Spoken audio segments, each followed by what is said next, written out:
আমি হলাম অন্ধকার ঘর, আমি হইলাম সাপ বিচ্ছুর ঘর। আমার ভিতরে আসার আগে তোমার ঈমান আমলটারে মজবুত বানায় নাও। 2017 সালে আমি একবার ভারতে গিয়েছিলাম, আসামে বয়ানে।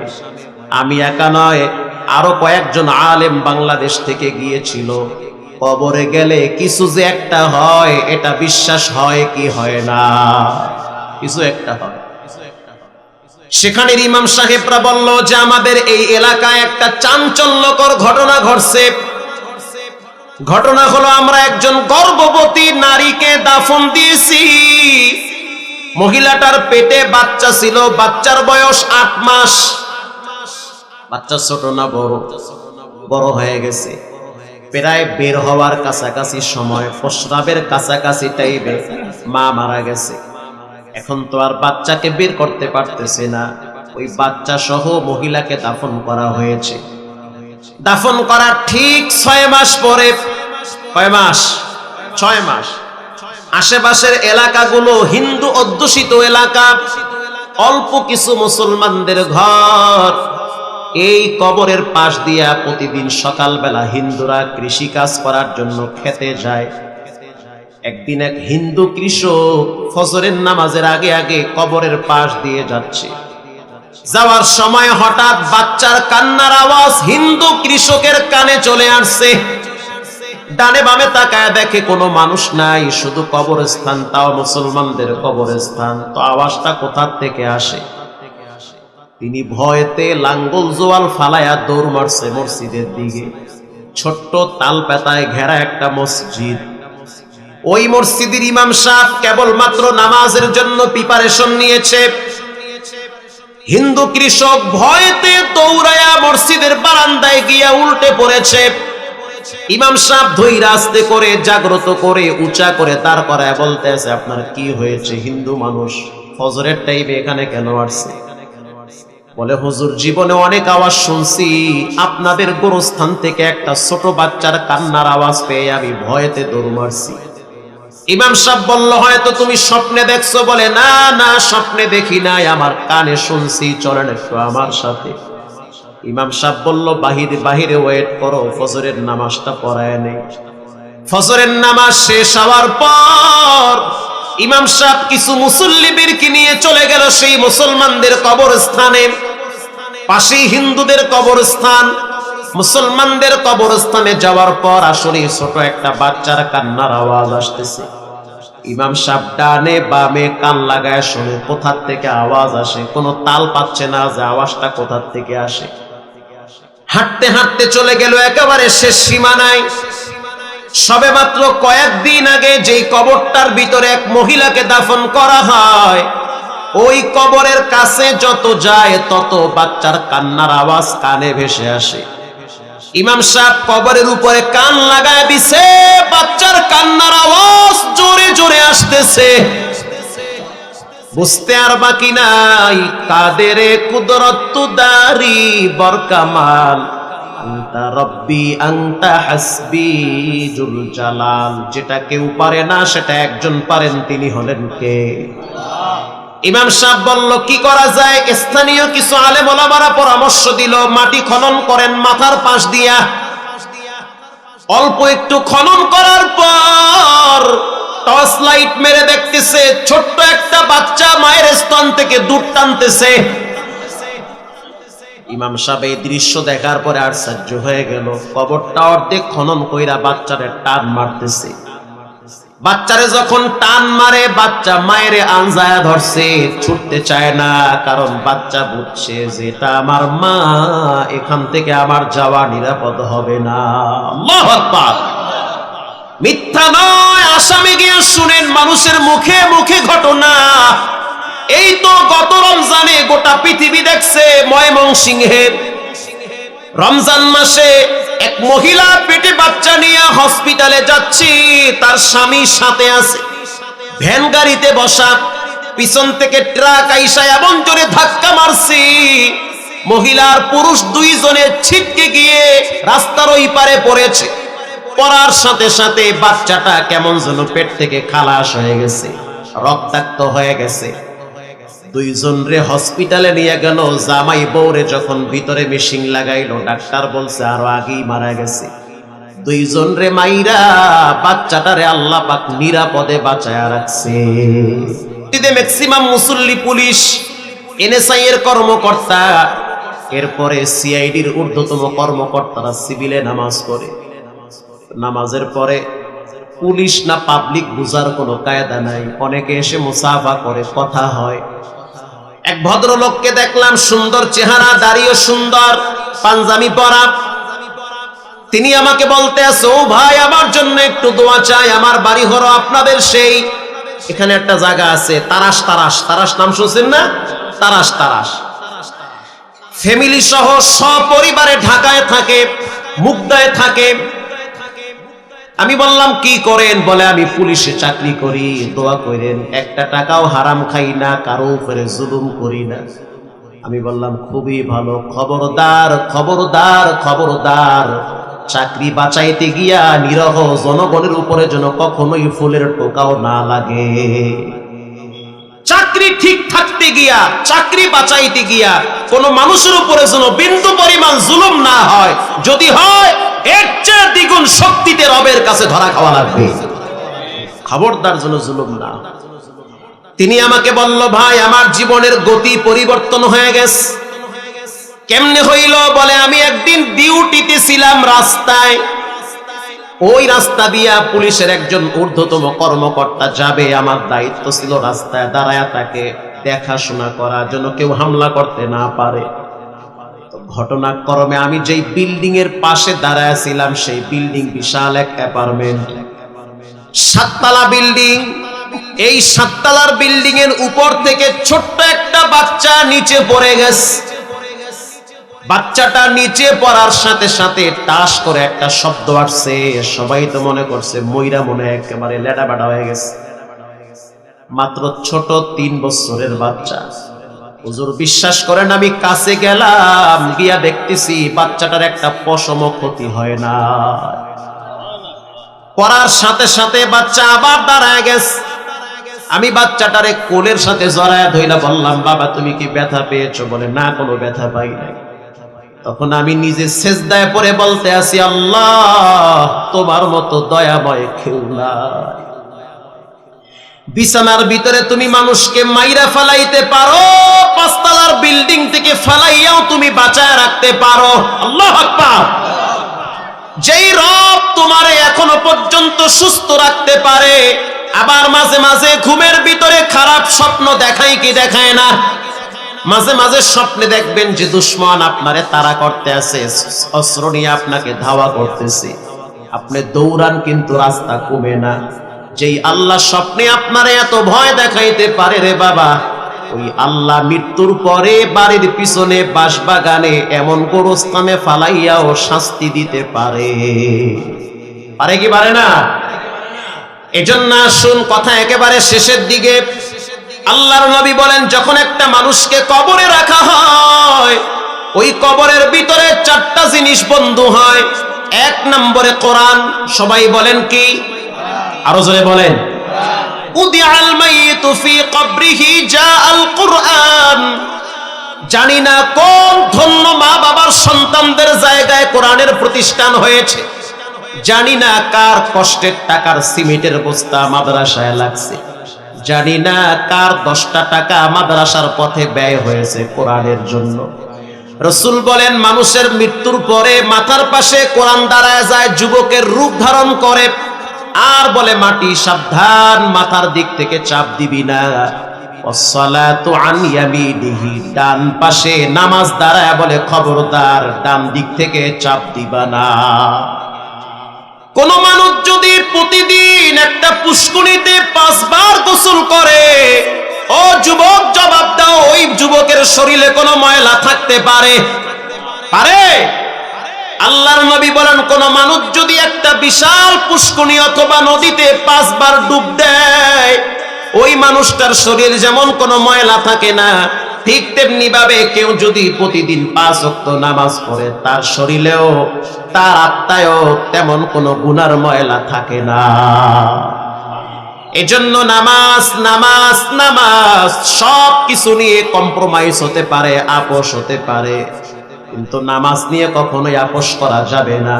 রাসূল বলেন ওয়াসিয়াম, বাম পাশে রোজা দাঁড়ায় বলে খবরদার কোন ধরনের চাপ দিবি না। এরপরে আল্লাহর নবী বলেন ওয়াসাইরুল হাসানাত, পায়ের কিনারায় জাগতিক নেক আমলগুলা দাঁড়ায় বলে খবরদার চাপ দিবি না, শাস্তি দিবি না। এই চারটা জিনিসকে যারা বন্ধু বানাবে তাদেরকে কবরে ফুল নিরাপত্তা দিয়ে রাখবেন কে? এজন্য কবরের চিন্তা মাঝে মাঝে কইরো, ঘরের দরওয়াজা লাগাইয়া জানলা লাগাইয়া বাতি নিবায়া দিয়া চিন্তা করো কে তুমি, কি তোমার পরিচয়, ছেলেমেয়ের মুখের হাসি, মা বাবার ভালোবাসা কয়দিন টিকবি? এই তো কয়েকদিন আগে কিশোরগঞ্জে গাড়ি অ্যাক্সিডেন্ট নয় রেল অ্যাক্সিডেন্টে কতগুলা মানুষ তাজা প্রাণ ঝরে গেল। এমন কোন রাত নাই দিন নাই যে রাতে দিনে মানুষ মারা যায় না। আজকেও আসার সময় দেখলাম লাশ ঘাড়ে নিয়ে যাইতেছে গোরস্থানের দিকে, আর এক জায়গায় শুনতেছে অ্যালাউন্স হইতে আছে জানাজা হবে একটু পরে।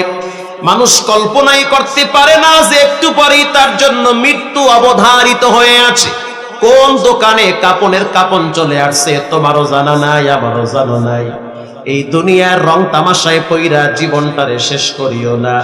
মাঝে মাঝে পায়ে হাত দিয়া বলি ও বাবা ও যুবক, ঘরের দরওয়াজা লাগাইয়া জানলা লাগাইয়া বাতিটা নিভায়া দাও। নিভায়া দেওয়ার পর পশ্চিম দিকে ফিরিয়া চিন্তা করবা একটা দিন এমন আসবে যে তোমারে ঘর থেকে নামায়া দিবে। কেউ বলবে তাড়াতাড়ি মসজিদে গিয়া মাইকে এলান কর, আবার কেউ বলবে তাড়াতাড়ি লাশটারে ঘর থেকে নামাও, আবার কেউ বলবে তাড়াতাড়ি কাপনের কাপন পরাও, আবার কেউ বলবে তাড়াতাড়ি লাশ গোসল করাইয়া কবরে শোয়াও। আপনজনরা কাঁদবে আর বলবে আমার সন্তান নাই, স্ত্রী বলবে আমি অল্প বয়সে বিধবা হয়ে গেছি। কবরের প্রথম রাত বড় কঠিন। আল্লাহর নবী বলেন কবরের প্রথম রাত বড় ভয়ঙ্কর। ঠান্ডা মাথায় চিন্তা করে দেখো যে কবরের প্রথম রাত কত কঠিন হবে। আল্লাহর নবীর কলিজার টুকরা ফাতেমা রাদিয়াল্লাহু তাআলা আনহাকে নবী বলেন নবীর মেয়ের চেয়ে বড় সম্পদওয়ালা ব্যক্তি আপনি হতে পারেন নাই, নবীর মেয়ের চেয়ে দামি সন্তান আপনি হতে পারেন নাই। আল্লাহর নবী তার সন্তানকে বলে ইনকিদি নাফসাকি মিনান নার, ও ফাতেমা আমি বাবার পরিচয় দিলে কবরে লাভ হবে না, তোমার ঈমান আমল তুমি ঠিক বানায় নাও, তুমি নিজেকে কবরের আযাব থেকে বাঁচাও, নিজেকে জাহান্নামের আগুন থেকে বাঁচাও। এখানে এমন সন্তান আছেন যে নিজের হাতে নিজের মায়ের কবরে ফালায়া রাখছেন। যদি বুঝতে পারতেন যে মায়ের কবরে আযাব হয়, রাত্রিবেলা ঘুমাইতে পারতেন না, সিজদায় গিয়া চোখের পানি ছেড়ে কাঁদতেন আর বলতেন আল্লাহ এত কষ্ট যেই মা বাবায় করলো তারে কবরে কষ্ট দিও না রে আল্লাহ। চোখের পানি ছেড়ে দিল ভিজাও, বুক ভিজায় ফেলাও। এখানে অনেক এতিম সন্তান আছে যে নিজের হাত দিয়া নিজের বাবারেও কবরে রাখছি। আজ কত মানুষের চেহারা দেখে, বাবার চেহারাটা দেখতে পায় না। অতএব বাবার জন্য দোয়া করো, নিজের জন্য দোয়া করো, আমার জন্য দোয়া চাই। প্রতিদিন যেহেতু মানুষ মরে, কোন দিন শুনবা আমিও দুনিয়াতে নাই তুমিও নাই। এই মাহফিলের একজন দায়িত্বশীল ব্যক্তি যুবক মানুষ, এখন তিনি হসপিটালে মৃত্যুর দরওয়াজায় পড়ে আছে। দুবাই প্রবাসী কল্পনাই করতে পারে নাই যে আজকের মাহফিলে থাকতে পারবে না। আপনাদের মতো ইয়ং মানুষ, যুবক মানুষ, তিনি হসপিটালের মৃত্যুর দরওয়াজায় পড়ে আছে। আমাকে যেই যুবক নিয়ে আসলো মাহফিলে, তিনি বলতেছে হুজুর আজকেও তাকে কয়েকটা ইনজেকশন লাগাইলাম, দামি ইনজেকশন, দোয়া করিয়েন, কয়দিন বাঁচে আল্লাহ জানে। এই তো মানুষের জীবন। এখন বেঁচে আছেন, একটু পর বেঁচে নাও থাকতে পারেন। অতএব এই মাহফিল থেকে আজকের এই সবাইকে সাক্ষী রেখে পাক্কা নিয়াত করে নেই, কবরে গেলে প্রথম পুঁজি লাগবে নামাজ, কোরআন, এরপরে রোজা, এরপরে জাগতিক আমল। পাক্কা নিয়াত করে নেই জীবনে কোনোদিন নামাজ ছাড়বো না, হারাম খাবো না, মা বাবার সাথে বেয়াদবি করব না, মুরব্বীদের সাথে বেয়াদবি করব না। দিলটা যদি নরম থাকে, জীবনের শেষ রাত শেষ তওবা মনে করে দুইটা হাত আল্লাহকে দেখায়া দাও। নারায়ে তাকবীর। আয় আল্লাহ, আপনি হাতগুলা কবুল করে নেন। জীবনে একবার হজ্জে বাইতুল্লাহর কালো গিলাবের সাথে লাগায় দেন, বলেন আমিন। এবার আপনারা বলেন, কবরে যাওয়ার পর পুঁজি হবে কয়টা? সবাই সবাই কয়টা কয়টা কয়টা? চারটা। বলেন, এক নম্বর পুঁজি কি? আরো জোরে বলেন। চোখ দিয়া মোবাইলের দিকে তাকাইলেন, মাঝে মাঝে একটু কোরআনটা খুইলাও দেখেন। আল্লাহর কোরআনের চেয়ে শ্রেষ্ঠ সম্পদ পৃথিবীতে আর দ্বিতীয় আর একটা নাই। ঘষা লাগলেই মর্যাদা বাড়ায় দেয় কে? জীবনে যদি শান্তি আর সফলতা পেতে যান, কোরআনের সাথে সম্পর্ক লাগায় দেন। দুই নম্বরের পুঁজি হলো নামাজ। বলেন, দুই নম্বরের পুঁজি কি? নামাজ পড়বেন তো ইনশাআল্লাহ, ইনশাআল্লাহ। তিন নম্বরের পুঁজি রোজা। বলেন কি? রোজা। চার নম্বরের পুঁজি এই যে দান খয়রাত করেন, জাগতিক আমল। রাস্তায় কাটা পড়ে আছে, উঠায়া ফালায়া দেন। রাসূল বলেন, সাদাকা করার সওয়াব আমলনামায় জমা হয়। মানুষ হাঁটতে পারে না, বুড়া মানুষ কষ্ট হয়, হাতটা ধইরা একটু হাঁটান, আল্লাহর নবী বলেন আমলনামায় সাদকায়ে জারিয়া লেখা হয়। মসজিদের ফ্যান নষ্ট হয়ে গেছে, টাকা আছে, ফ্যানটা ঠিক করে দেন। ঘুরবে মানুষ, নামাজ পড়বে, যতদিন ঘুরবে, যতদিন নামাজ পড়বে, সবের একটা অংশ কবরে যাবে। আল্লাহর ঘরে ঢুকার পরে দেখতে আছেন পাপোশ নষ্ট হয়ে গেছে, 200 টাকা দিয়ে একটা পাপোশ কিনে দেন। যতদিন মানুষ সিজদা দিবে, ততদিন সওয়াব আমলনামায় জমা হবে। এগুলো ভালো কাজ, জাগতিক আমল। ঘরে গিয়ে আব্বার চেহারা দেখেন, মায়ের চেহারা দেখেন, আমলনামায় সাদকায়ে জারিয়ার সওয়াব, হজের সওয়াব লিখে দিবেন কে? আল্লাহ তাআলা। সম্মানিত হাজিরিন, 4 নম্বরের পুঁজি হলো জাগতিক আমল। এই 4টা পুঁজিকে আল্লাহ আমাদেরকে বন্ধু বানায়া এরপরে কবর নিক। জোরে বলেন আমিন। এই মাহফিলটা হওয়াতে আমরা খুশি না বেজার? আরো জোরে বলেন। এই গোরস্থানে এখানে আপনজন এরকম কেউ আছে যে আমার আপনজনরা এখানে শুয়ে আছে, এমন কেউ কে আছে? একটু হাত তুলে দেখাবেন। মাশাআল্লাহ, মাশাআল্লাহ। আপনারা এসেছেন, আত্মার টানে এসেছেন, রক্তের টানে এসেছেন। যেহেতু আপনজনরা শুয়ে আছে, আপনাদের দিকে তাকায় আছে, তাদের জন্য একটু দোয়া করবেন, কিছু ভিক্ষা পাঠাবেন। এই জন্য আপনাদের দিকে তাকায় আছে তারা। দোয়ার সময় পাঠায়া দিয়েন যে আল্লাহ, আজকের মাহফিলের সওয়াবটা আব্বার কবরে পাঠায়া দাও, মায়ের কবরে পাঠায়া দাও। তো থাকলে তো চিকিৎসা করার লাগতো, আব্বা আম্মা, মা থাকলেও খাওয়ানো লাগতো, চিকিৎসা করার লাগতো। আলহামদুলিল্লাহ, আমার 2টা জান্নাত এখনো জীবিত আছে, দুনিয়ার জান্নাত। একটা হলো মা আর একটা হলো বাবা। আলহামদুলিল্লাহ, এর চেয়ে বড় নিয়ামত পৃথিবীতে আর নাই। আমার স্ত্রী আমাকে টেলিফোন 5 বার করলে, আমি আমার স্ত্রীকে যদি 3 বার ফোন করি, আমার মাকে আমি 10 বার ফোন করি। আলহামদুলিল্লাহ, আমার স্ত্রী আমাকে যদি 10 বার ফোন করে, আমি বলি আমাকে ফোন করা লাগবে না, আমার মাকে আগে ফোন করো। আমার খোঁজ খবর নেওয়ার কোনো দরকার নাই। কান টানলে মাথা আসে, কথা কন না কা? মায়ের খবর নাও। আমার মা, আমার জান, আমার কলিজা, আমার হাত, আমার বেঁচে থাকার শক্তি, আমার সম্মান, আমার ইজ্জত, আমার যশ খ্যাতি, আমার বাড়ি গাড়ি সব আমার মায়ের পায়ের নিচে দিয়েছেন কে?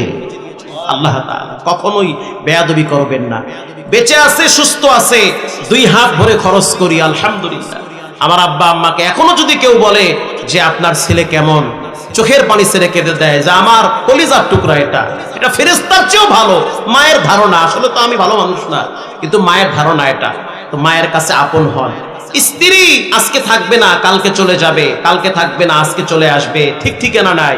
কিন্তু মা এমন জিনিস, যতদিন বেঁচে থাকবে ততদিন আপনার জন্য জায়নামাজে চোখের পানি ঝরাবে। আপনি এতদূর আসার পিছনে সম্পূর্ণ অবদান আপনার মায়ের, ঠিক না ব্যাঠি? আপনার মায়ের। ঢাকা শহরের একজন রানিং এমপি, তিনি বলেন যে অনেক খারাপ রেকর্ড আছে তার, কিন্তু ভালো কিছু দিক আছে। অন্যতম একটি ভালো দিক তিনি বলেন যে আমি আমার মাকে এত ভালোবাসি যে মাঝে মাঝে ঘর থেকে বেরিয়ে যাওয়ার সময় তার পায়ের নিচে একটা চুমা দিয়া বের হই। আলহামদুলিল্লাহ। অনেক খারাপ রেকর্ড আছে, এটা একটা ভালো রেকর্ড তার। আমি মায়ের পায়ের নিচে চুমা, এটা ভালো কাজ দিয়েছে, আবেগে দিয়েছে। মা বলে ঠিক না, তখন এমপি সাহেব বলে আমার জান্নাতে আমি চুমা দিচ্ছি। আল্লাহু আকবার, এটা তো ভালো কথা। এজন্য আব্বা আম্মা বুড়া হয়ে গেছে, 2 হাত ভরে খরচ করেন, ঠকবেন না, নিজে কষ্ট চলেন, বাপ মারে খাওয়া। আমার এক বন্ধু ঢাকা শহরে আতর বেচে, আল্লাহ কারে কোন পজিশনে নেয় বলা যাবে না। মাঝে মাঝে বলে ভাই সংসার চালাইতে কষ্ট হয়। আমি বলি সব ঠিক আছে, মায়ের সাথে সম্পর্ক কেমন আছে সেটা আগে বলো। কিছু পাঠাই কেন? কিছু পাঠাবা তুমি? ঢাকা শহরে তোমার বউ চলতে পারলে, তোমার ছেলে মেয়ে চলতে পারলে, তোমার মা বাবা কেন চলতে পারবে না? টাকাটা আগে পাঠাও, 2 বেলা খাওয়ার জায়গায় 1 বেলা খাও, তারপর টাকাটা মায়ের কাছে পাঠাও।